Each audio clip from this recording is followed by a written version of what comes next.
자, 거기 지난 시간에 이어서 설명을 간단하겠습니다. 자, 재산세는 원칙이 누구라겠죠? 6월 1일 현재 실제 소유자다. 항상 기준일이 6월 1일 그랬죠? 그리고 자, 그럼 이게 무슨 뜻이라 했어요?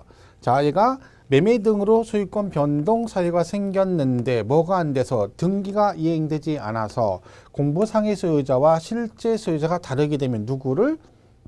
사실상의 소유를 납세 의무자를 하겠다. 그죠? 그런데 얘가 등기가 이행되지 않으면 이 매매 사실을 과세권자는 모르기 때문에 뭘 해줘라? 변동 사실을 신고해줘라. 누가 신고한다겠죠? 아쉬운 사람 누구? 공부상 소유자. 얘가 신고를 합니다. 자, 날짜 나온다겠죠? 날짜는 우리가 과세권자한테 하는 건 10일 안에 하는 거고 과세권자가 우리한테 하는 건 며칠? 5일이라고 말씀드렸죠? 그러니까 신고는 우리가 하는 거니까 며칠 안에 신고해야 된다? 여기서 또 듣고 아까 한 거 기억나네? 10일! 그럼 안 되고 뭐라고 해야 돼요? 그렇죠. 과세 기준일로부터 10일 안에 신고해야 된다. 그죠? 이렇게 하면 돼요. 신고하면 실제 소유자, 안 하면 공부상 소유자가 되는 거고 6월 1일 현재 양도 양수되면 누구? 얘를 뭐라고 하냐면 양수인 그래요. 얘를 뭐라 그래요? 얘를 양도인 그래요. 도인. 그러니까 시험 문제는 이렇게 나오죠. 과세 기준일 현재 양도 양수되면 누구를? 양수인을 납세 의무자를 한다. 이렇게 나오고 배수다. 그죠? 이렇게 보시면 됩니다. 자, 요게 기본 개념이다. 이렇게 보시면 되겠습니다. 자, 이렇게 보시면 되겠고 그다음에 자, 프린트 보시면 거기 프린트해 보면 재산세 1번 원칙 과세 기준일 6월 1일 현재 사실상 소유자 그랬죠? 그다음에 공유재산은 지분에 따라 지분권자가 낸다 그랬죠. 그러니까 공동소유재산은 어떻게 한다는 거예요? 만 이럴 수 있잖아요. 이렇게 건물이 이렇게 땅이 하나 있는데 여기에 이걸 가불이 공유하고 있다. 공동소유한다. 그죠? 물건은 하나죠. 그죠? 그럼 세금을 전체 세금을 10만 원 나왔다. 그러면 공동소유니까 어떻게 내요? 지분에 따라 내는 겁니다. 지분에 따라. 만약 얘들이 5대5로 돼 있다. 그럼 5만 원씩 내면 되고 6대4다. 그러면 6만 원, 4만 원 내면 된다. 지분에 따라 내면 된다. 그런 얘기죠. 근데 우리가 보통 공동명의 같은 거 보시면 그때 보통 우리나라 사람들이 공동명의 할 때 지분을 표시를 잘 안 하죠. 그냥 누구누구의 1인, 2인 이렇게 하지 뭐 갑돌이 10%, 갑순이 20% 이런 식으로는 거의 표시 안 합니다. 그죠? 그러니까 보통은 등기부상에 뭐가 표시가 안 돼 있어? 지분 표시가 안 돼 있는 경우가 일반적입니다. 이런 경우는 어떻게 한다? 자, 보면 균등 똑같은 거로 본다. 지분 표시가 없으면 똑같은 거로 봅니다. 예를 들면 누구누구 외 1인 그러면 2명이잖아요. 그죠? 2명이면 5대5인 거고 누구누구 외 2인 그러면 3명이라는 얘기죠. 그러면 3분의 1씩 지분 똑같은 걸로 본다. 그죠? 그래서 공동소유자는 지분에 따라 지분권자가 되는데 지분 표시가 없으면 어떻게 한다고요? 균등 똑같은 거로 본다. 그런 얘기죠. 되고. 그 주택 토지 건물 이렇게 돼 있죠. 뭐 다른 경우 안분 그랬죠. 제가 안분은 이거 끝나고 바로 뒤에서 할 겁니다. 그때 다시 설명드리고 예배 나옵니다. 공부상 소유자라고 돼 있죠. 자, 1번 공부상 소유자는 뭐다? 소유권의 변동 생겼는데 소유권의 권리 변동보를 하면 신고를 안 했을 땐 아까 누가 낸다 했죠? 공부상 소유자. 했죠? 신고하면 실제 소유자, 안 하면 공부상 소유자. 신고 안 하면 공부상 소유자. 이번 사용자는 뭐냐면 소유권의 기속이 불분명하대. 무슨 얘기냐면 그러니까 뭐 소송 같은 게 걸린 거예요. 소송 같은 게. 그죠? 그러니까 이 건물의 주인이 전데요. 갑자기 을이 나타나서 이게 지 거라고 우기는 거예요. 그래서 치고받고 싸우다가 안 되겠다 해서 법대로 하자. 그래서 소송이 걸렸어요. 그래서 아직 재판 중이에요. 근데 6월 1일이 된 거죠. 6월 1일이. 그죠? 그러면 뭐래요? 야, 세금 내. 그러니까 야, 가만히 있어봐. 내가 세금 내야 되는데 지금 6월 1일 됐는데 내는 건 맞는데 지금 재판 중이라 아직 확정 판결이 안 났어요. 확정 판결이 안 나면 얘가 누구 건지 실제 소유자 판결이 안 난 거죠. 그럼 누구도 소유권 조장할 수가 없다는 거지. 그러면 기다려봐. 이거 판결 날 때까지 기다려. 그러면 얘들이 기다려주는 아 그래? 니네 재판 중이야? 알았어. 그럼 천천히 내. 내가 확정되면 세금 내. 이게 아니라 세금은 안 기다립니다. 그래? 그러면 둘 중에 그 건물에 사용하는 사람이 있을 거 아니야. 그죠? 그럼 사용자 네가 내. 그런 거죠. 그래서 여기 소유권의 기속이 불분명하다. 그럼 누구? 사용자가 납세 의무자고 3번은 뭐냐면요. 이런 게 있어요. 3번은 건물이 이렇게 있어. 그죠? 근데 이게 국가 건물이에요. 그죠? 국가 건데 갑이 얘랑 계약을 한 거예요. 이 국가 건물을 얘가 뭐 한다고? 사겠다. 야, 내가 사겠다. 사는 걸 매수한다 그러죠? 사겠다고 뭐만 했어? 계약만 했어요. 사겠다고 계약을 한 거죠. 그럼 갑은 이 건물을 산 건 아니죠, 아직. 그죠? 사겠다고 뭐만 했다고요? 계약만 한 사람이다. 그래서 얘를 뭐라 그래? 매수 계약자라고 그래요. 그럼 얘는 말 그대로 사겠다고 계약만 한 거예요. 근데 이 건물은 현재 소유권은 국가한테 있는 거죠. 근데 얘들어 세금을 내래. 말도 안 되는 얘기잖아요. 왜? 나는 산 것도 아니고 계약만 했는데 나한테 세금을 내래. 뭔가 사인이 있겠죠. 그 사인이 뭐냐? 계약을 했는데 무슨 계약을 했다? 연부로 매매 계약을 체결했어. 연부 계약. 연부가 뭐냐? 이게 뭐야? 이거 그대로 하면 돼요. 1년에 한 번씩 돈을 주는 조건으로 계약을 한 거죠. 그러니까 이 건물이 국가 소유 건물인데 100억짜리 건물이에요. 근데 제가 국가랑 계약을 한 거예요. 근데 한꺼번에 할부를 할 수 없으니까 5년 동안 내가 1년에 20억씩 5번에 걸쳐 나눠주겠다라고 계약을 하고, 그리고 나서 그 계약 5년 동안에 제가 누구예요? 매수 계약자죠. 제가 제 거 아니잖아요. 국가 건데 5년 동안 제가 이 건물을 사용해요. 월 임대료 내고 안 내고 공짜로 쓰는 거죠. 무상으로. 그 무슨 뜻이에요? 이런 얘기잖아요. 정리하면 이게 국가 건물인데 제가 5년 동안 돈을 20억씩 5번에 걸쳐 나눠주는 조건으로 계약을 하고 내 것이 아닌데도 그 5년의 계약 기간 동안에 돈 다 안 주고도 이 건물을 제가 공짜로 쓰는 거죠. 학원도 하고 하면서 임대료 한 푼도 안 내고. 그러니까 국가는 뭐라 그래요? 야, 소유권은 내 건데 실제는 매수계약자 네 건 아니지만 네가 네 것처럼 공짜로 쓰니까 세금은 양심 있으면 네가 내라 그런 얘기죠. 제가 양심 있는 사람이죠. 그러니까 알았어. 그럼 내가 세금은 내가 낼게 그 얘기입니다. 자, 그래서 이건 조건이 뭐다? 국가 등과 무슨 계약을 체결하고 연부로 매매 계약을 체결하고 누가 어떻게 쓰면 무상으로 쓰게 되면 누가 내? 매수 계약자가 낸다 그런 얘기죠. 이 질문은 만약에 시험에 나오게 되면 조건이 되게 중요합니다. 이 조건 3개가 다 맞아야 돼. 동시 충족이 돼야 돼. 하나라도 안 맞으면 돼요. 가끔 시험에 뭐라고 나와? 법인과 연부, 무상, 매수 계약자 땡 틀린 거. 국가, 지자체, 지방자치단체 조합 얘만 돼요. 그리고 매매 계약 그러면 안 되고 반드시 연부 계약을 체결해야 돼요. 그리고 공짜로 써야 됩니다. 만약에 유상이다 그러면 내가 월세를 따박따박 내고 있다는 얘기죠. 월세 따박따박 내는데 왜 내 것도 아닌 재산세를 내가 내겠습니까? 그죠? 당연히 무상으로 쓰니까 공짜로 쓰니까 네가 낸다. 그래서 조건 3개를 잘 맞아야 되는 거예요. 그래서 3번에 보면 국가 등으로부터 연부 계약을 맺고 어떻게 무상으로 사용하면 누구? 매수 계약자다. 그죠? 이렇게 되는 거고요. 그거 좀 뭐 신탁재산이라고 돼 있죠? 이건 뭐냐면 앞으로 이 얘기도 많이 나옵니다. 나중에 신탁 얘기도. 그죠? 이건 이제 신탁을 한 거죠. 신탁법에서 신탁을 한 거죠. 그럼 신탁이 뭐예요? 믿고 맡긴다 그런 얘기죠. 내 건데 네가 내 대신 관리해달라고 맡기는 겁니다. 이때 신탁은 이제 신탁법상 신탁을 말하는데, 그죠? 이랬을 때, 자 보세요. 그러면 신탁은 얘를 뭐라고 하냐면 위탁자라고 그래요. 그럼 얘를 뭐라고 그래? 그죠? 수탁자 그러죠. 그죠? 위탁자, 수탁자. 그러면 A, B라는 부동산이 있어요. 그죠? 원래 주인은 누구예요? 갑이죠. 근데 얘가 어떻게 하는 거야? 얘한테 야, 네가 내 대신 관리하라고 얘한테 이렇게 맡기는 거예요. 이걸 뭐라 그래? 신탁 그래요. 자, 우리나라는 신탁이 많이 이렇게 저기 되지 않는데 외국 같은 데 되게 많습니다. 예를 들면 옛날 엘비스 프레슬리 같은 경우도 이제 갑자기 죽었잖아요. 그러니까 그때 딸이 되게 어렸거든요. 재산이 굉장하잖아요. 그러니까 엘비스 프레슬리가 어떻게 했어? 요원해가지고 재산을 다 전 재산을 다 신탁을 했어요. 대신에 어떻게? 내 딸이 성인이 되면, 그렇죠? 물론 생활비는 주겠죠. 생활하는데 전 재산 상속은 언제 돼? 성인이 됐을 때. 그럼 그 기간 동안 누가 관리하는 거야? 신탁 기관이 관리하는 겁니다. 그게 신탁이에요, 그게. 근데 그런 게 되게 많죠. 그런 것들이. 외국 같은 경우는 외국은 왜 상속을 걔한테도 하잖아요. 걔한테. 그죠? 옛날에 무슨 저기한테 세파트한테 무슨 쿤터 사생가 그 세파트한테 몇백억인가 막 수백억 재산을 할머니가 죽으면서 자기 애완견을 상속을 해버렸어요. 그러니까 걔가 상속자가 된 거야. 걔가. 근데 우리나라는 좀 그런데 외국은 웃기는 게 걔가 상속이 되니까요. 걔가 주인이야. 그러니까 그 저택에 걔가 살아요. 가지고 거기 상주하는 인원이 한 10명 돼. 왜? 그 걔 먹이 담당, 운동 담당, 담당, 수영 담당 해가지고 걔가 호화 생활하는 거야. 막 수영도 하고 때 되면 운동하고 밥 먹고 그걸 사람이 하는 거예요. 근데 그 재산이 어떻게 된 거야? 유언에 따라 신탁기관의 재산이 신탁돼가지고 걔네가 그걸 가지고 계속 관리해 주는 거예요. 웃긴 거죠. 그러니 걔가 이제 새끼 나면 또 걔 상속되는 거겠죠. 자, 웃긴 거죠. 외국은 참 별 저게 다 있습니다. 그래서 우리나라 아직 그런 게 많진 않죠.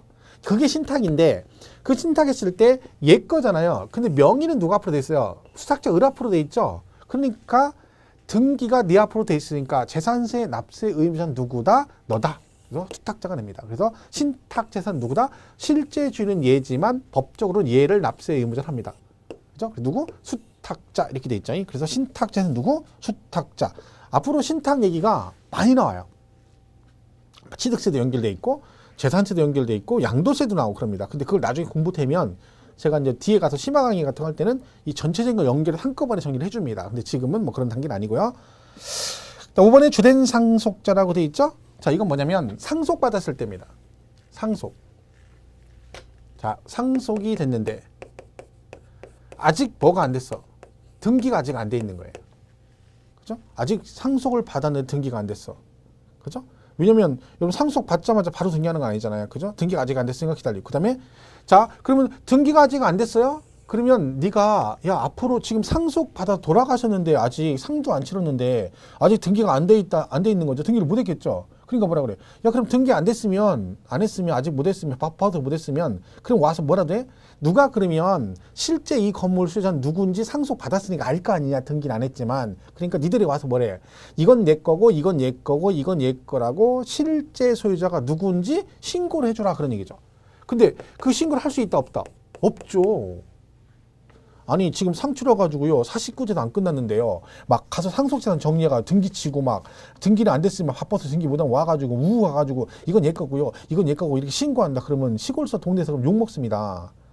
싸가지 시기를 아버지 엄마 돌아가시기만 기다려 이런 얘기 듣죠. 그러니까 아직 49제도 안 끝나고 등기도 안 했는데 못했는데 야 너 시골에 신고하고 등기해라 이건 아닌 거죠. 그래서 우리가 뭐라 그래? 야 내가 지금 돌아가셔가지고 아직 지금 경황이 없어서 등기도 못했고 실제 소유자도 신고도 못했으니까 조금만 기다려. 내가 이거 다 정리되면 그때가 천천히 할게. 그러면 과세권자가 뭐라 그래? 아 그러시냐고 상치르시냐고. 아유 그러면 천천히 하셔야 되죠. 이럽니까? 택도 없는 소리입니다. 제가 말했죠. 세금은 가능한 뭐요? 올림픽 정신. 더 빨리 더 많이. 빨리 걷고 많이 걷으려고 그래요. 근데 이걸 봐줘? 뭐라 그래요? 슬픔은 이해하지만 그래요. 아 돌아가시냐고. 아 슬픔은 이해하지만 그래도 세금은 내야 된다. 6월 1일 됐으니까. 이러는 거지. 누가? 야 그럼 어떻게 내? 난 등기도 안 했고 실제 신고도 못 했는데 누가 내? 하면 네가 안 해. 그리고 내가 왜? 내가 누군데? 주된 상속자입니다. 주된 상속자. 주된 상속자가 누구요? 지분이 제일 많은 사람이 내는 겁니다. 그러니까 만약에 3명이 상속을 받았는데 아직 각자 등기도 안 돼 있고 실제 소유자 신고도 안 돼 있다. 그러면 6월 1일 현재 그죠? 세금 납세 의무자는 누가 된다? 주된 상속자. 지분이 제일 많은 사람이 납세 의무자가 된다. 그런 뜻이죠. 그러니까 이거는 나중에 강조를 하지만 상속을 받으면 무조건 얘가 내는 건 아닙니다. 등기하면 각자 내는 거고 등기는 안 했지만 실제 소유자 신고하면 실제 소유자가 내는 거고 다 안 하면 그때 누가 내? 얘가 낸다 그런 얘기죠. 그래서 상속은 나온 뭐라고요? 등기도 안 하고 신고도 안 하면 누가 낸다? 주된 상속자가 납세 의무자다. 그죠? 이렇게 보면 되겠죠. 그래서 6번은 공부상 소유자 종중 토지임을 미신고한 그러겠죠. 자, 꼭 종중 토지만 얘기하는 거 아닙니다. 종중 소유 재산이에요. 왜 그런 거 있잖아요. 여러분요. 그 선산 같은 게 선산이 이제 문중 선산인데 그게 종중 앞으로 안 돼 있고 종손인 개인 앞으로 되는 경우도 있거든요. 그죠? 그러면 그런 경우는 진짜 소유자는 누구예요? 종중이 원래 진짜 소유자죠. 근데 명의는 누가 앞으로 돼 있어? 공부상의 소유자 앞으로, 종중 앞으로, 그 종손 앞으로 돼 있잖아요. 이 경우도 가만히 있으면 누구한테 나와? 종손인 공부상 소유자 앞으로 나오겠죠. 하지만 뭘 해버리면 실제 소유자는 누구니까? 종중이니까 만약 이 종손이 가가지고 어떻게 하면 돼? 6월 1일부터 10일 안에 이게 실제 소유자가 종중이다라고 신고해버리면 종중한테 나갑니다. 근데 그 신고를 안 해버리면 누가 내야 돼? 공부상 소유자가 내야 되겠죠? 그러니까 지금 그 질문 뭐예요? 공부상 소유자 6번에 종중 토지임을 뭐 신고하지 않으면 누가 내야 돼? 공부상 소유자가 내겠죠. 왜? 신고 안 하면 실제 소유자 누군지 모르잖아요. 그죠? 그럼 공부상 소유자가 돼 있고. 그다음 사업시행자라고 돼 있죠? 채비지, 보류지. 이거 나중에 여러분 공법 배우시면 채비지라는 걸 배워요. 채비지. 그러니까 채비지가 이제 도시개발 사업할 때 환지 방식으로 사업 시행할 때 그 사업 시행자가 공사를 해주고 그 공사비로 돈을 안 받고 땅으로 받아요. 그러니까 채비지라고 그래요. 그러니까 채비지가 뭐냐면 사업 시행자가 공사비 명목으로 받은 땅, 그걸 뭐라고 그래? 채비지 그래요. 그럼 채비지는 누구 거예요? 사업 시행자가 공사비 명목으로 받은 땅이죠. 그러니까 세금은 누가 내야 돼? 사업 시행자가 낸다. 이렇게 되는 거죠. 그리고 6월 1일 현재 양도 양수되면 누구? 양수인. 아까 했죠? 6월 1일까지 누가 낸다고? 매수가 납세 의무자가 된다. 그죠? 이렇게 보면 되겠죠? 자, 이렇게 해서 뭐 납세 의무 되게 중요합니다. 우리 시험에 나왔고 나오면 크게 문제는 어렵지 않습니다. 왜? 그러니까 그 내용이 다기 때문에 그거 가지고 계속 돌리는 거라 그렇게 어려운 게 없어요. 그러니까 올해 시험에 나왔지만 그럼에도 불구하고 여러분 이 부분은 꼭 정리를 정확하게 해주셔야 됩니다. 보시고. 자, 그 다음에 양도세는 얘를 따로 납세하면 배울 건 없어요. 근데 이제 얘가 제일 많이 나오는 게 뭐냐면 이게요. 거주자란 말이 있고 비거주자가 있어요. 거주자, 비거주자. 이거를 제가 작년인가 한참 6월, 7월 지나가지고 제가 좀 질문을 받았는데 그때 좀 제가 당황했어요. 왜냐하면 이 거주자 뜻이 뭐냐고 이렇게 물어보는데 이거를 뭐라고 이해하시냐면 거주자가 뭐니까 그 집에 살고 있는 사람 이런 뜻이 맞죠? 라고 질문했어요. 저한테. 그럼 물론 우리가 그냥 하면 거주자 그러면 그 집에 살고 있는 사람 맞죠. 근데 우리 세법상의 거주자는 그런 뜻이 아닙니다. 이거를 1년 내내 공부를 하는 건데 갑자기 6월달 넘어가지고 한참 막 저기 할 때 그때 와서 그때까지도 이거를 그 집에 살고 있는 사람 이렇게 이해를 하고 있더라고. 그런 건 아니에요. 우리 세법에서 거주자가 그 집에 살고 있는 사람 이런 뜻을 사용하지 않습니다. 절대로. 얘는 뭐다? 거주자는 이런 뜻이에요. 우리나라에 뭐가 있거나 주소가 있거나 또는 183일 이상 거소를 둔 자 이런 뜻이에요. 그러니까 우리나라에 주소가 있으면 거주자고 주소는 없지만 1년에서 1년 365일 중에 183일 이상 주된 생활 근거지가 있다라고 인정이 되면 걔는 거주자로 봅니다. 비거주자는 이 기준을 충족하지 못한 사람을 비거주자라고 그래요. 앞으로 여러분 공부할 때 양도세 같은 게 특히 되게 많이 나오는 게 거주자, 비거주자, 거주자, 비거주자 많이 나옵니다. 이때 거주자와 비거주자의 뜻은 그 집에 살고 있는 사람, 살지 않는 사람 이런 뜻이 아니라는 거 그것만 일단 구분하시면 됩니다. 그래서 거주자는 우리나라 그러니까 여러분은 만약에 지금 중개사 공부하시는 분들은 다 거주자죠. 그죠? 왜? 우리나라에 최소한 1년이 5년이 우리나라 주소가 있잖아. 지금 주소 다 있으시잖아. 그죠? 뭐 불법 체류자는 아니시죠? 그죠? 그러니까 거주자 맞지. 그죠? 그 얘기하는 거지. 그게 뭐 그 집에 살고 있는 사람이다 아니다 이런 뜻은 아닙니다.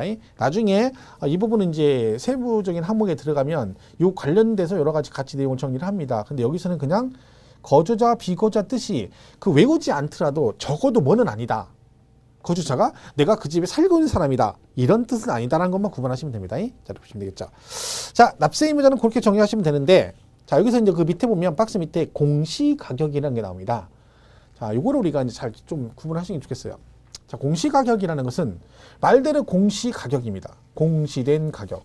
여러분 뭐 가끔 보시면 좀 관심 있는 부분 보시면 우리나라에 보면 매년 6월달, 5월달, 6월달 되면 있잖아요. 프랭카드 많이 붙죠. 프랭카드 막 그죠.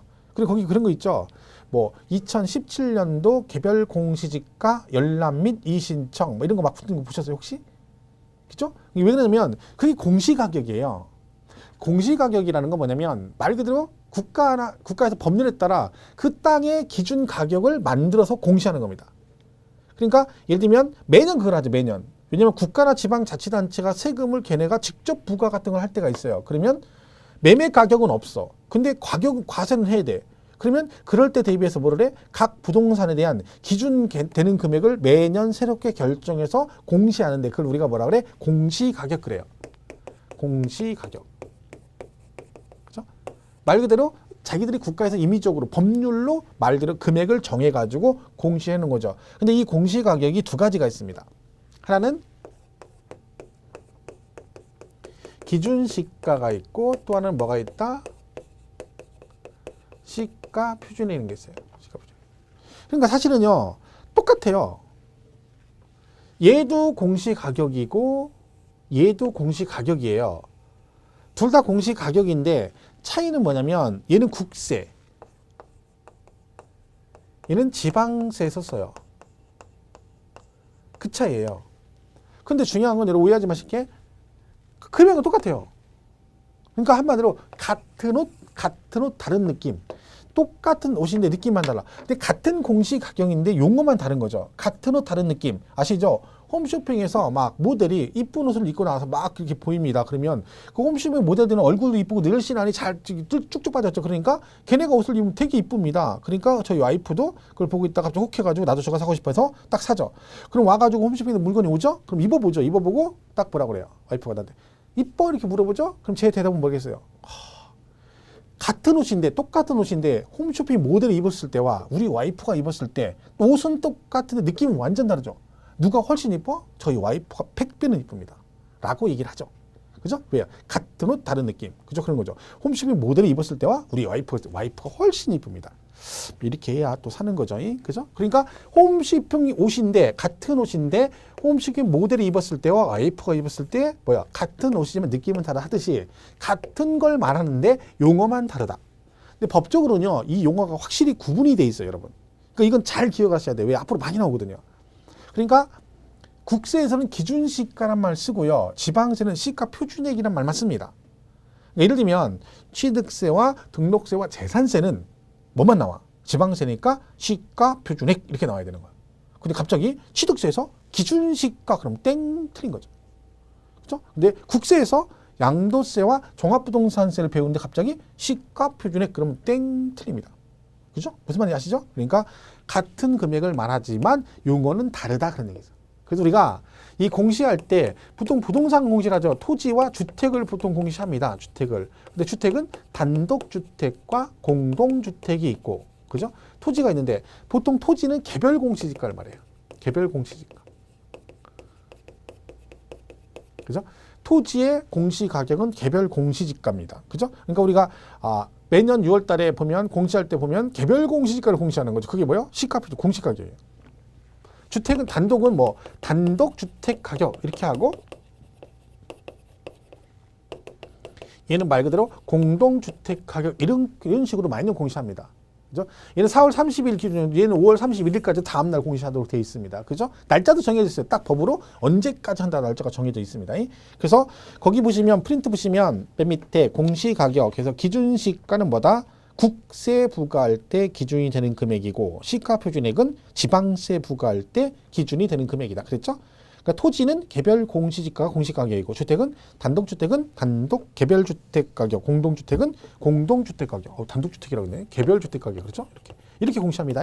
그래서 여러분은 그냥 일단 요거 기억하시면 돼요. 공시가격은 그죠? 말 그대로 공시하는 건데 용어가 두 개가 있다. 기준시가와 시가표준액이 있는데 국세지방세로 구분돼 있다. 용어 자체는 구분해 쓴다. 그래서 이 개념을 잘 보셔야 돼요. 왜냐하면 앞으로 이걸 이용한 얘기들이 굉장히 많이 나옵니다. 그죠? 그러니까 구분 정도는 하시는 게 좋겠죠. 국세지방세 구분돼 있다. 이렇게 보시면 되겠습니다. 자, 그러면 넘어가면 한 장 넘기시면 이제 안분이란 말이 나와요. 안분. 앞으로 이제 또 우리가 공부할 때 뭐가 되게 많이 나와? 안분이란 말이 되게 많이 나와. 안분. 이 말은 뭐예요? 뭔가를 기준으로 비율에 따라 나눈다. 그러니까 비율에 따라 나눈다. 이게 안분이에요. 그죠? 자, 그러니까 예를 들면 우리가 이제 공부를 하다 보면 이거는 뭐 할 때 안분한다, 안분한다, 안분한다 그래요. 안분은 언제 하는 거야? 구분이 안 될 때. 뭔가를 구분해야 돼요. 근데 구분이 안 돼 있어. 그러면 이거를 구분을 하긴 해야 되는데 구분이 안 돼 있단 말이에요. 그럴 때는 어떻게 한다? 어떤 일정한 기준을 가지고 그 비율에 따라 나눠서 구분을 하게 됩니다. 이걸 우리가 안분이라는 표현을 쓰거든요. 근데 그러면 여러분 생각해 보세요. 이걸 안분하려면 그 안분하고자 하는 기준이 있어야 되잖아요. 그죠? 그럼 그 기준이 두 가지입니다. 우리 세법에 나중에. 하나는 면적을 기준으로 안분하는 경우도 있고 금액을 기준으로 안분하는 게 두 가지가 나와요. 그러니까 면적 비율에 따라 나누는 경우도 있고 그다음 뭐도 있다? 금액을 기준으로 나누는 경우도 있는데 이 금액을 대부분은 이걸로 돼 있어요. 우리 세법의 안분은 뭘로? 금액을 기준으로 안분한다 그래 돼 있어요. 그럼 이때 금액을 기준으로 안분하려면 이때 금액은 뭘 말해? 공시가격을 말해. 그죠? 공시가격 비율로 나온다 그런 얘기죠. 그럼 공시가격이 지금 여기 있잖아요. 공시가격. 그죠? 그죠? 그러면 공시가격은 기준시가와 뭐로 나온다고요? 시가표준액 그랬죠? 그러니까 국세는 뭘로 안분한다고 그래? 만약에 나오면 기준시가로 안분한다 그러는 거고 지방세는 뭐라고 표현해요? 시가표준액으로 안분한다라는 표현을 씁니다. 자, 그러면 우리 1번에 보면 거기 프린트에 토지와 건축물을 일괄 취득하는 경우라고 돼 있죠? 자, 이거 보세요. 이렇게 상가 건물이 있어요. 상가. 근데 이거를요, 10억에 매매를 했어요. 그죠? 그러니까 갑을이 이렇게 한 거죠. 갑을이 이렇게 10억에 매매를 한 거죠. 10억에. 자, 그러면 보통 우리가 상가 같은 거 매매할 때는 금액을 어떻게 합니까? 구분할 때. 보통 여러분 상가하면 이게 얼마야? 10억 이렇게 하면 이때 구분할 때 계약서 쓸 때 건축물 얼마. 그러니까 건축물 가격 5억, 토지 가격 5억, 합해서 10억 이런 식으로 안 하죠. 그냥 어떻게 얘기해요? 10억 그럼 뭐야? 그냥 전체. 그죠? 토지 건물 합해서 그냥 얼마? 10억 이렇게 텅키로 하죠 한꺼번에. 그죠? 그러니까 우리가 어디 상가 건물 나왔대. 야 거기 상가 하나 있대. 얼마래? 10억이래 이러잖아. 그러면 그래 10억 사볼까 하고 갔더니 그럼 뭐요? 야 이거 10억이라며? 그랬더니 계약하려니까 뭐래? 건물 가격만 10억이야 이렇게 얘기를 안 하잖아요. 당연히 뭐다? 내가 10억이다 그럼 뭘 얘기하는 거야? 토지 건물 합해서 10억이죠. 근데 그때 보통 이렇게 일괄로 이제 보통 취득을 하죠. 그렇게 되면 얘가 취득을 해서 뭘 신고해야 돼요? 취득세 신고를 해야 되잖아요. 이때 신고할 때 이 토지와 건축물의 가격을 구분해서 신고하도록 되어 있습니다. 법에. 그러니까 10억 이렇게 신고하면 안 되고 10억 신고할 때 뭐라고 해야 돼? 건물 가격 6억, 토지 가격 4억, 그리고 토탈 10억 이렇게 구분해 줘야 된다는 거야. 근데 우리는 살 때 어떻게 샀어? 구분 없이 그냥 텅키로 일괄로 매매를 한 거잖아요. 그럼 구분이 안 되잖아. 토지 건물 가격이. 그죠? 이 얘기야. 그럼 얘를 어떻게 한다? 구분이 안 돼 있잖아. 그럼 뭐래? 이거를 안부라는 거야. 자, 이때 안부를 뭘로 한다고요? 취득세는 뭐요? 지방세잖아요. 그러니까 뭘로? 공시가격으로 안분하는데 지방세 공시가격 용어가 뭐라겠죠? 시가표준액이라 했잖아. 그죠? 그럼 얘는 뭘로 안분해? 시가표준액으로 안분해서 세금을 신고하는 거죠. 자, 그럼 어떻게 안분하느냐? 예를 들면 자, 이 건물에 공시가격도 있고 그다음에 토지에 시가표준이 있겠죠. 왜? 매년 공시하니까. 얘가 만약에 2만 원이고요. 건물의 공시가격이 2만 원이고 토지가 만약에 3만 원이다. 그죠? 그러면 안분을 어떻게 한다? 요 시가 표준액 비율로 안분해요. 취득세니까. 그럼 어떻게 해요? 안분을 어떻게 하는 거예요? 이렇게 하는 거예요. 자, 매매가가 얼마야? 10억. 이거를 안분할 때 어떻게 한다? 자, 우리가 안분이란 말 나오잖아요. 그러면 금액으로 안분하세요. 그러면 금액을 다 더하고 면적을 비율로 안분하세요. 그럼 면적을 싹 더하면 돼요. 일단 뭘로 안분하나 그러면 일단 다 더해. 자, 그럼 얘는 지금 뭘로 안분하라고요? 시가 표준액으로 안분하라겠죠? 그럼 얘는 다 더하면 돼. 그럼 얼마야? 5만 원이죠, 전체. 그죠? 그럼 얘는 뭐야? 안분이 뭐야? 전체 5만 원 중에 이런 얘기. 전체 5만 원 중에 건축물이 얼마? 2만 원. 이런 얘기죠. 이게 안분이 별거 없어요. 토지는요. 10억 중에 아이고, 이렇게 그죠? 10억 중에 얼마? 전체 5만 원 중에 건물 토지가 얼마? 3만 원. 이렇게 되는 거죠.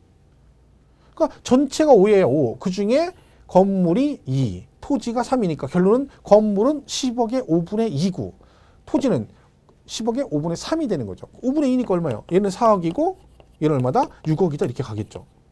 그러면 결론 신고할 때 어떻게? 안분해서 건축물 4억이고요. 토지는 6억에서 토탈 10억 이렇게 신고가 된다는 얘기지. 그죠? 그러니까 이런 식으로 일괄로 하기 있을 때는 어떻게 한다? 가격, 토지 건물 가격을 구분해야 되는데 일괄 취득이 있으니까 구분이 안 돼 있다. 그럼 항상 뭐라고요? 구분이 안 돼 있다. 그럼 뭘 한다고? 안분한다. 그 안분은 뭘로 한다? 그죠? 대부분 이걸로 간다. 금액으로. 근데 금액은 뭘로요? 무조건 공시가격을 합니다. 이때 공시가격이니까 지방세니까 뭐라고 표현한다? 시가 표준액으로 안분한다 그런 거죠. 그럼 이해했죠? 예. 갑은 나중에 양도세 신고할 거예요. 팔았으니까. 그죠? 그럼 쟤도 양도세 신고를 해야 되잖아요. 근데 쟤도 뭘 했어? 일괄로 양도했잖아. 쟤도 한꺼번에. 그죠? 그럼 쟤도 토지 건물 구분 안 되죠? 그럼 쟤도 뭘 해야 돼? 쟤도 안분해야 돼요. 얘는 뭘로 안분할까요? 갑은 양도세 신고를 하죠. 같은 건물에 매매를 했기 때문에 지방세는 공시가격인 시가 표준액을 했어요. 그럼 얘는 뭐겠어요? 얘도 공시가격 똑같이 해야 되죠? 근데 얘는 국세잖아. 국세니까 뭐라고 해야 돼? 그쵸? 기준시가로 안분한다 그래야 돼. 별 얘기 아니에요. 그죠? 왜? 같은 금액인데 양도세는 국세니까 시가 표준이 그러면 안 되고 뭐라고 해? 기준시가로 안분한다. 그러면 되고 얘는 지방세니까 뭘로? 시가 표준액으로 안분한다. 그렇게 되는 거죠. 그러니까 결론적으로 1번에 토지 건축물 일괄 취득하게 되면 뭘로 한다고요? 가격 구분이 안 돼 있다. 그럼 지방세니까 뭘 가지고 시가 표준액 비율로 나눈 금액을 각각의 취득 가격으로 한다 해서 이런 식으로 하면 취득가액 4억이고 토지는 6억이다. 이런 식으로 구분한다. 그런 얘기입니다.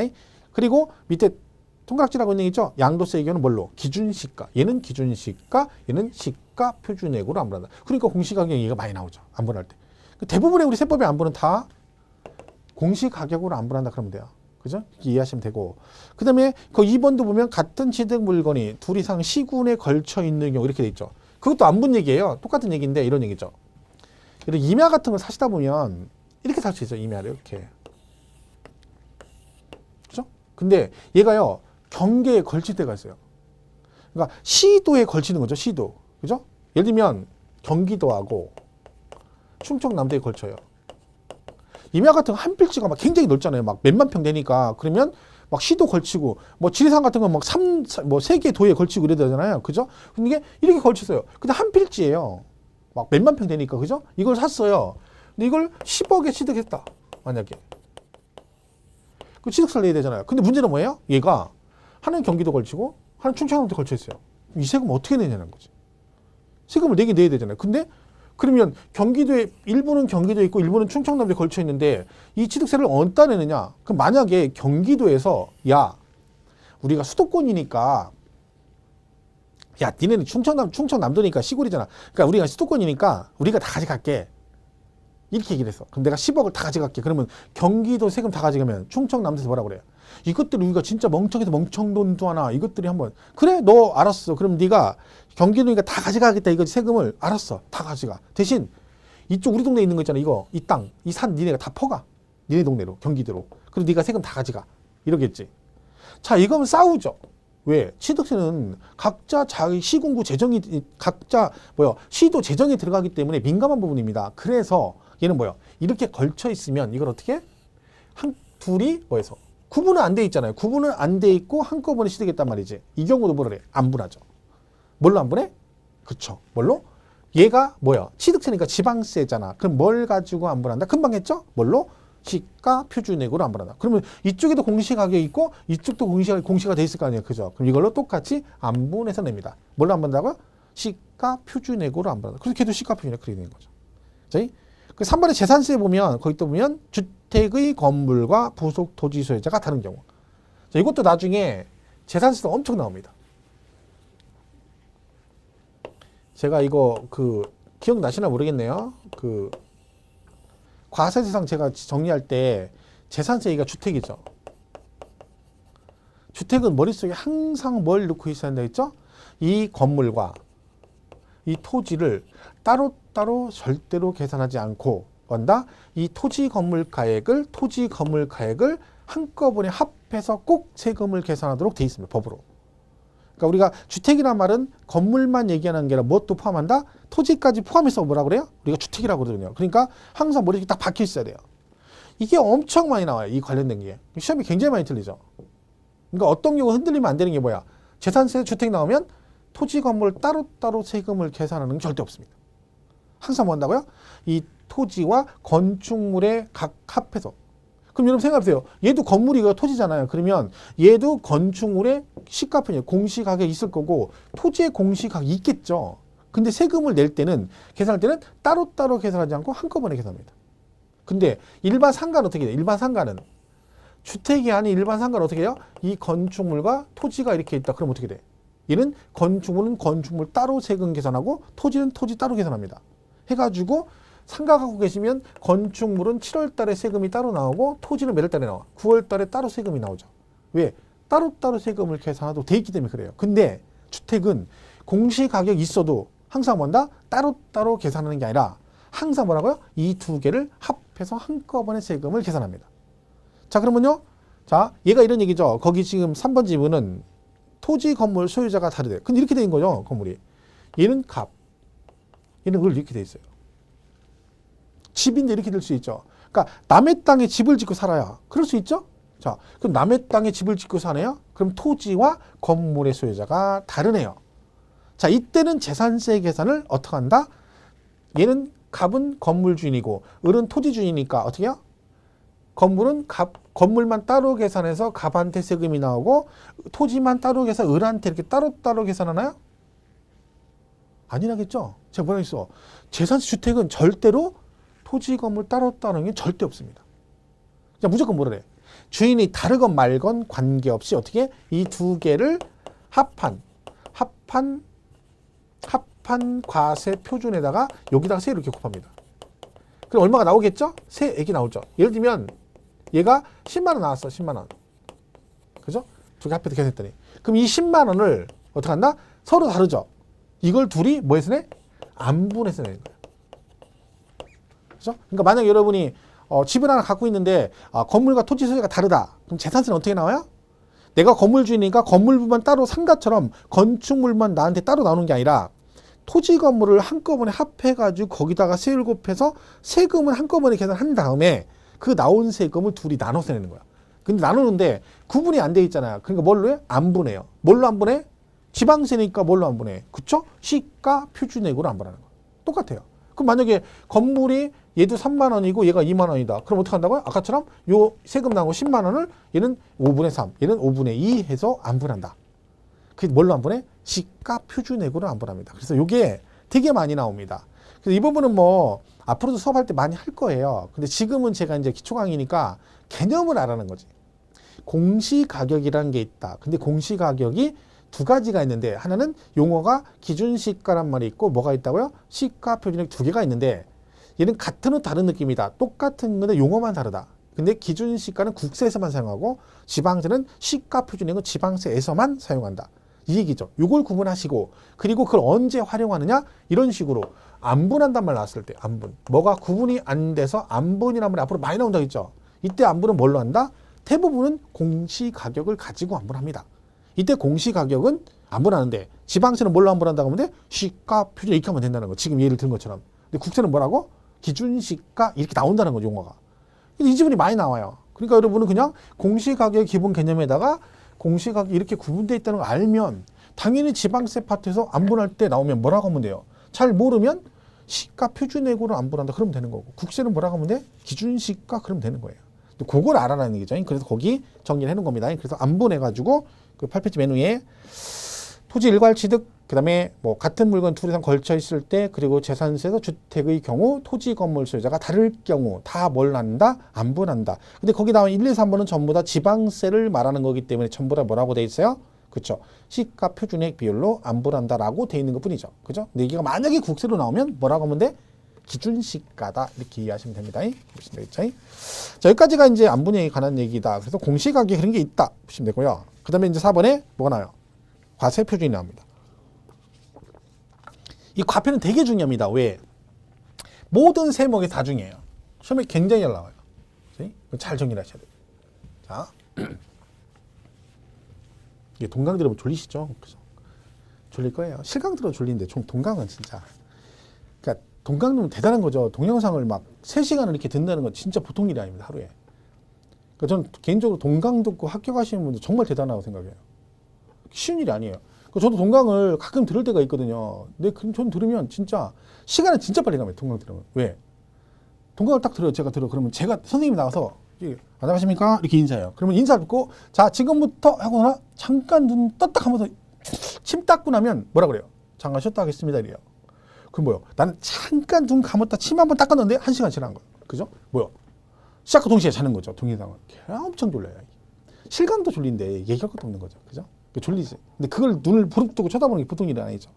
자, 눈은 부릅뜨고 봐야 됩니다. 동강 졸리면 안 되고. 졸 거면 그냥 졸아요. 그냥 졸아. 실강 들을 때 이런 게 있어요. 실강할 때 그 강의, 이제 학원에서 강의하잖아요. 그러면 되게 졸리잖아요. 졸릴 때 있죠. 그럼 안 졸으려고 자기는 성의 표시한다고 막 안 졸라고 노력을 해요. 그럼 어떤 현상이 일어나는 줄 아세요? 눈꺼풀은 내려가는데 자기는 안 졸라고 눈을 막 짙게 떠요. 막 그러면 이렇게 뜨면 어떻게 돼요? 앞에서 뭐 깜짝 놀라요. 왜? 막 흰자가 뭐예요? 흰자. 눈 이렇게 뜨니까. 무섭다니까. 가끔 깜짝 놀랄 때가 있다니까. 그럴 거면 차라리 주무세요. 그죠? 그러면 안 돼. 모니터 조심하시고 또 졸다가 머리 또 박으면 안 됩니다. 눈 부릅뜨고 정신을 똑바로 쳐야 돼요. 눈 뜨시고, 그죠? 눈 뜨고 들어야 돼요. 눈 뜨고. 주무셔도 눈 뜨고 자야 되고, 그죠? 눈 감고 자면 안 돼요. 나중에는 민감해지면 이런 게 있어요. 졸 때 이렇게 하고 졸 때 이렇게 졸아야 돼. 이렇게 이 상태. 이게 60점이에요.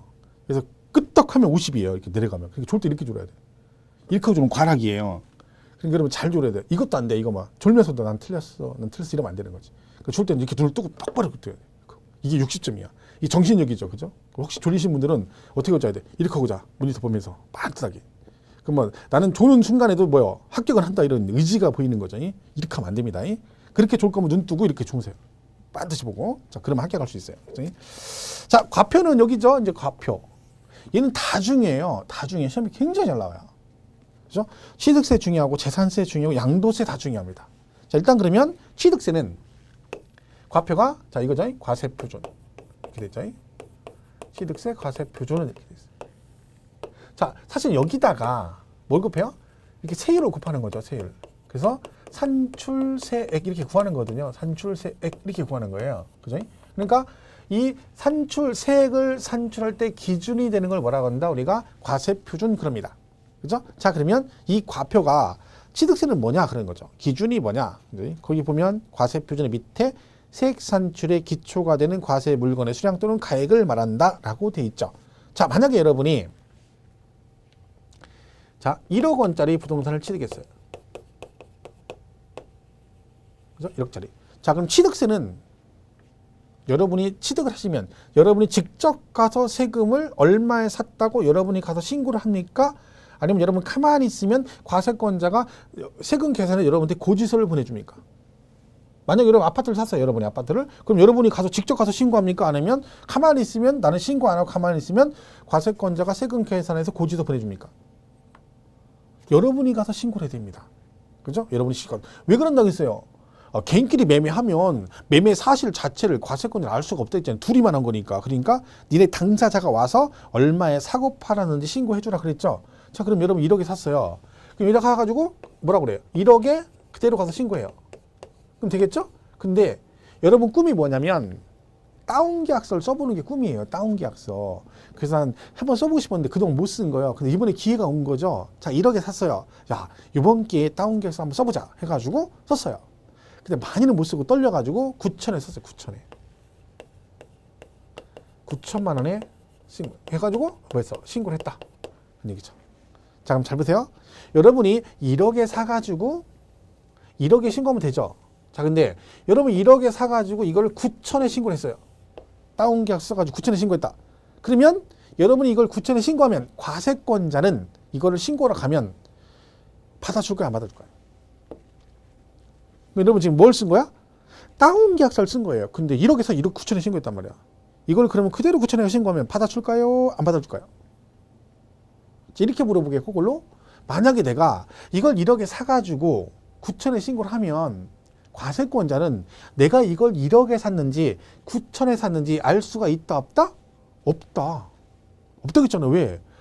둘이만 만나가지고 계약한 거니까 모른다겠잖아요. 그러니까 내가 신고할 당시에는요 1억에 샀는지 9천에 샀는지 알 수가 없단 말이에요. 그러니까 결론은 뭐야? 일단은 과세권자는 내가 1억에 사서 1억에 신고를 하던 1억에서 9천에 신고하던 그대로 받아줘야 됩니다. 내가 9천에 신고하러 갔더니 다운계약서 쓴 거잖아요. 그러니까 내가 양심이 있어서 처음 하는 거 떨려. 그래가지고 이게 신고하면서 공무원한테 신고서 주면서 약간 눈동자 흔들렸어. 그러면 공무원이 이걸 딱 보고 눈동자가 흔들리는 거 보니까 혹시 이거 다운 쓰신 거 아니에요? 지금이라도 이 실적고 하면 봐줄게요. 사실대로 말씀하세요. 이렇게 얘기합니까? 안 합니다. 그럼 눈동자 흔들리면 그러면 그래? 과세권자가 눈동자 흔들리네요? 자, 그러면서 뭐라 그래? 내 눈을 바라봐. 내 눈을 바라봐. 그럽니까? 아니라니까. 왜? 걔는 신경 안 써요. 내가 얼마에 했는지를 알 수가 없기 때문에 내가 1억에 사서 1억에 신고하든 1억에서 9천에 신고하든 무조건 받아줍니다. 물론 나중에 그걸 다 신고하고 나서 얘가 다운계약 쓴 게 걸리면 그건 그때 문제고 신고할 당시는 내가 얼마에 신고하든 과세 금액을 모르기 때문에 거래 금액을 모르기 때문에 과세권자는 뭐 한다? 무조건 받아준다 해서 취득세 과세표준 원칙이 뭐냐면 내가 뭐 한 금액, 그죠? 신고한 금액을 원칙으로 합니다. 그래서 원칙이 뭐다? 신고가액이다 라고 돼 있는 거야. 그러니까 여러분이 신고하시면 그대로 뭐요? 그 신고한 금액을 그대로 받아줍니다. 그래서 뭐다? 신고가액이 원칙이다 라고 돼 있습니다. 그죠? 신고가액이 원칙이다. 이렇게 돼 있죠? 저 그러면 만약에 법에 이렇게 돼 있어요. 야, 취득세는 네가 신고 얼마가 됐든 거래 당사인 니네만 거래 금액 아니까 네가 얼마가 됐든 네가 신고하면 그 금액을 내가 그대로 인정해 줄게 라고 만약에 법으로 이렇게만 돼 있다. 그런 문제가 생길 수 있습니다. 왜? 만약에 법이 규정이 그것만 있으면 여러분 1억에 사가지고 1억에 신고 안 하고 8천에 신고하고 5천에 신고하고 막 1,000만 원 신고 이러잖아요. 그러면 과세권자는 세수가 부족하니까 문제가 생길 수 있죠. 그러니까 뭐래요? 야, 나도 먹고는 살아야 되니까 네가 아무리 금액을 낮게 신고해도 나도 먹고는 살아야 되니까 이 금액만큼은 해줘야 된다고 기준을 잡아놓은 게 있어요. 그래 아까 뭐래가 공시가격이라고. 공시가격. 자 그럼 공시가격인데 그럼 지금 우리 지방세 배고 있죠? 뭐 배고 있어? 취득세 배고 있네요. 그럼 그때 공시가격 용어를 뭐라고 한다고 했지 아까? 기준시가 아니고 뭐라고 했죠? 그쵸. 시가 표준액 그랬잖아. 그럼 뭐예요? 얘는 시가 표준액이라는 게 있어요. 이게 뭐라겠죠? 지방세 부과할 때 기준이 되는 금액이다 그랬습니다. 그러면 여러분이 만약에 신고를 하셨어요. 근데 다 받아줍니다. 하지만 그 신고한 금액이 무엇보다 이 지방세 부과할 때 기준인 공시가격인 시가 표준액보다 적으면 그땐 뭘로 간다? 신고가액이 아니라 나는 이만큼은 받아야 된다. 그렇기 때문에 뭘로 가? 시가 표준액을 과표합니다. 그러니까 만약에 얘가 1억 원이에요. 1억 원. 공시가 1억으로 돼 있어요. 근데 여러분이 신고를 9천에 했다는 거 9천. 그러면 신고가액이 9천만 원이잖아요. 그죠? 그럼 원래 이걸로 가야 맞죠? 근데 그 신고한 금액이 무엇보다 적어? 공시 기준 금액인 시가 표준액보다 적으면 그때 뭐요? 신고가액이 아니라 뭘로 간다? 시가 표준액을 과세 표준한다. 이렇게 돼 있습니다. 그러니까 결론은 아무리 여러분 신고하더라도 뭐보다 높아야 돼? 시가 표준액보다 높은 금액으로 신고를 해야 된다 그런 얘기죠. 옛날에 2007년도 이전에는요. 막 그 묵시적으로 정부에서 다운계약서 쓰는 걸 다 묵인해 줬습니다. 그러니까 그때 당시는 거민계약서라고 그러죠. 그 신고를 거의 다 낮은 금액으로 했어요. 그럼 만약에 내가 1억에 매매했다. 그럼 1억에 신고 한 명도 없었어요. 다 다운 써가지고 신고했어. 그러면 그거 할 때 어떻게 하냐면 그 둘이 매매하잖아요. 그럼 다운계약서 써서 신고를 해야 되잖아요. 그러면 그냥 둘이만 신고하면 안 돼요. 둘이 신고하는 게 아니에요.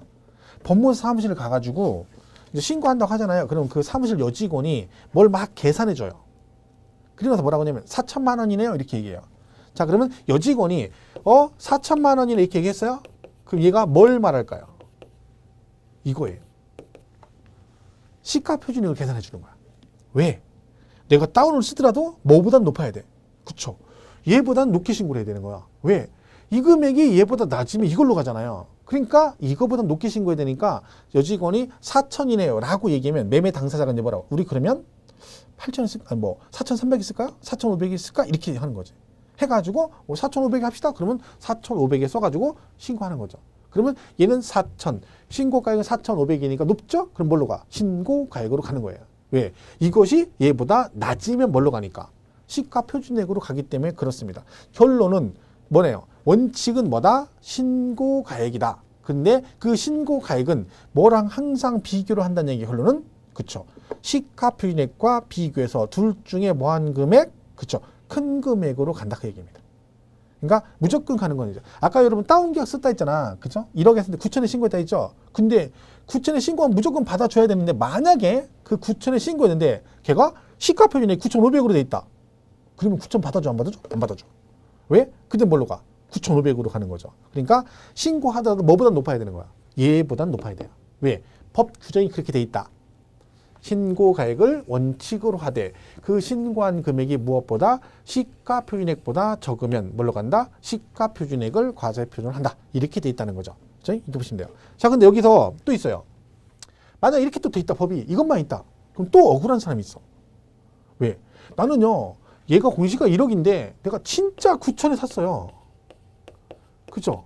그런 사람 있을 거 아니에요. 내가 뭐 다운 쓴 것도 아니고 정말 나는 9천에 샀단 말이에요. 근데 무조건 얘가 이거보다 적으니까 이걸로 가라. 그러면 이 사람은 억울하죠.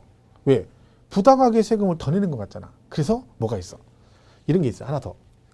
사실상 취득가액. 사실상 말 그대로 내가 실제로 뭐 취득한 금액을 그대로 가겠다 그런 뜻입니다. 그러니까 이는 뭐야? 이 말은 얘네들은 얘랑 관계없다는 거죠. 그러니까 여기에 해당이 되는 애들은 이 시가 표준액보다 높아도 이 금액으로 가고 이 금액이 시가 표준액보다 낮아도 이 금액으로 가겠다. 말 그대로 내가 그냥 실제 취득한 금액을 그대로 인정해 주겠다 그런 얘기입니다. 자, 이 얘기는 무슨 얘기예요? 얘랑 비교 안 한다는 얘기죠. 그러면 얘는 어떤 경우예요? 누가 봐도 이 금액으로 샀다는 게 객관적으로 인정될 때만 내가 이 금액 나 1억에 샀어. 그러면요. 이 1억에 샀다는 사실을 누가 봐도 1억에 산 게 인정이 돼. 그래 맞아. 그건 1억이 맞아. 라고 인정이 되는 경우에는 뭘로 가? 그 1억 원을 그대로 인정해주는 경우도 있습니다. 예외적으로. 그걸 우리가 뭐라고 그래? 사실상 취득가예요. 그럼 차이점이 뭐예요? 신고를 하시면 신고한 금액을 그대로 인정하는 게 아니라 누구랑 비교해? 시가 표준액과 비교해서 둘 중 큰 금액으로 가는데 거기도 뭐가 있다? 그냥 무조건 뭐 시가 표준액과 비교하지 않고 실제 취득한 금액을 그대로 가는 경우도 있다. 그죠? 그렇게 세 가지로 나눠집니다. 그래서 물론 여기에 해당되는 건 딱 법으로 규정돼 있어 6가지가 딱 정해져 있습니다. 그래서 그 6가지를 제외한 나머지, 그죠? 6가지를 제외한 나머지는 항상 이렇게 비교하는 거고 그 6가지만 뭘로 가? 항상 그 금액 그대로 간다라고 되어 있습니다. 그럼 여러분이 공부할 건 뭐겠어요? 이 6가지 해당되는 거와 그 다음에 이 셋의 차이점을 명확하게 구분해야 됩니다. 왜? 기본으로 나온 거거든요. 이건 기본으로. 그죠? 그 부분을 우리가 구분을 잘 하시면 되는 겁니다. 자, 그 부분은 잠깐 쉬었다가 여기 사실상 취득가에 관한 부분부터 다시 정리를 하도록 하겠습니다.